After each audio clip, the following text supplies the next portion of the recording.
સુરતમાં નબીરાઓ 30 જેટલી BMW, Mercedes, Skoda જેવી લક્ઝરી કાર સાથે રેલી કરી સ્ટંટબાજી કરી હોવાનો વિડીયો સોશિયલ મીડિયા પર વાયરલ થયો છે.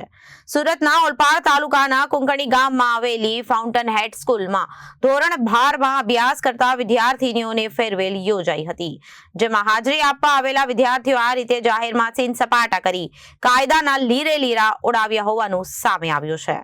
સરકારી મંત્રીના કાફલામાં કાર ન હોય એટલે કારના કાફલા સાથે નબીરાઓ નીકળ્યા હોવા છતાં પોલીસને આ બાબતની કોઈ જાણકારી નથી. તો બીજી તરફ આ વિડીયો વાયરલ થયા અને શાળાએ પણ હાથ ઊંચો કરી લીધો છે. તેઓએ તો બસ મોકલી હતી અને વિદ્યાર્થીઓ કારમાં આવ્યા હોવાની વાત કરી છે. સામાન્ય રીતે આ રીતે કારનો કાફલો સરકારી મંત્રી અને VIP લોકોનો જ હોય છે. જો કે તેમાં પણ આટલી બધી લક્ઝરી કાર નથી હોતી. સુરતના રાંદેર ડી માર્ટથી શરૂ થયેલો આ રોડ શો ઓલપાડના દાંડી રોડ પર આવેલી ફાઉન્ટન હેડ સ્કૂલ સુધી પહોંચ્યો હતો. તેમાં છતાં સમગ્ર બાબતે પોલીસ અજાણ જોવા મળી રહી છે. આ મામલે પોલીસને પૂછતા તેઓએ સ્પષ્ટ કર્યું કે વિદ્યાર્થીઓ સ્કૂલ કે કોઈ મંજૂરી લીધી ન હતી. પાલ અને રાંદેર પોલીસે જણાવ્યું કે અમે આ અંગે કોઈ જાણકારી ન હતી.